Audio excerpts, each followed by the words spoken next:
ഓല വീട്ടുണ്ടെങ്കിൽ എനിക്ക് തരാം.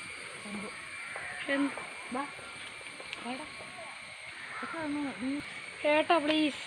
ഹായ് കൂട്ടുകാരെ, നിങ്ങൾ എൻ്റെ സ്വന്തം കൃഷി സ്ഥലങ്ങളാണ്. അല്ലാണ്ട് ഇഞ്ചി, കാപ്പി, അതുപോലെ തന്നെ തെങ്ങിൻ തൈ, ഇതെല്ലാം മഴ കാരണം ഒരു പരിപാടിയും നടന്നിട്ടില്ല.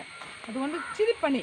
ഇന്ന് അവധിയല്ലേ, അപ്പോൾ ഞാനും എൻ്റെ കൊച്ചുകൂടെ ഇങ്ങോട്ട് വേണം. കൊച്ചുമോനെ, ഞാനും എൻ്റെ കൊച്ചുമോനും ഇന്ന് അവധിയാണ്. ഞങ്ങൾ രണ്ടുപേരും കൂടെ കൂടി ഇച്ചിരി കൃഷിപ്പണി ഇവനെ കൊണ്ട് ജയിക്കാൻ ഓർക്കാം. ഇതെൻ്റെ ചേന. കർക്കിടകത്തിലെ ഒരു ചേന അങ്ങോട്ട് പറിച്ചേ, അങ്ങോട്ട് പുഴുങ്ങിയാലോ.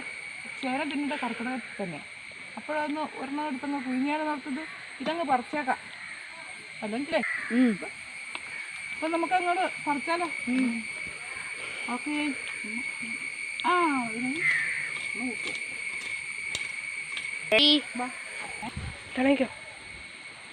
എന്നാ ചെയ്യാനാ, മഴ കാരണം മാസങ്ങളായില്ല. മഴയല്ലേ, പറമ്പെല്ലാം കാട് കീറി കിടക്കുക.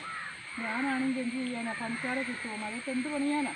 അതുകൊണ്ട് ഇന്ന് ചക്കലും കിളവ് കണ്ടപ്പോഴാണ് എനിക്കെല്ലാം ഒന്ന് കൊടുക്കാമെന്ന് വിചാരിച്ചത്. ഇത് മൊത്തം തീരുമില്ല, അത്രയും ഭാഗം കഴിക്കുക.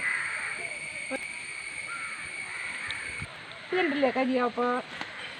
ഇതല്ലേ ഈ മഴയത്ത് തന്നെ ഇതിൻ്റെ ചുവട് കാണാൻ മേലാത്ത വിധത്തിലുള്ള കാടല്ലേ, കണ്ടില്ലേ?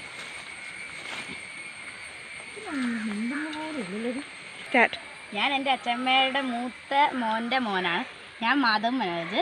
ഞാനിപ്പോൾ എൻ്റെ നമ്മളെ മുൻ മുഖ്യമന്ത്രി മരിച്ചുകൊണ്ട് എൻ്റെ ഇന്ന് അവധിയായതുകൊണ്ട് അച്ഛമ്മയുടെ കൂടെ പണിയെടുക്കാണ്. നോക്കൂ കൂട്ടുകാരെ, ഇതാണ് ഞങ്ങളുടെ കൃഷിസ്ഥലം. മുഴുവൻ തോട്ടമാണ്. ഹൈറേഞ്ചിൻ്റെ സ്ഥലമാണ് ഇവിടെ വരില്ല. ഹൈറേഞ്ചിൻ്റെ തുടക്കമായ പൊൻകുന്നമാണ് ഞങ്ങളുടെ സ്ഥലം.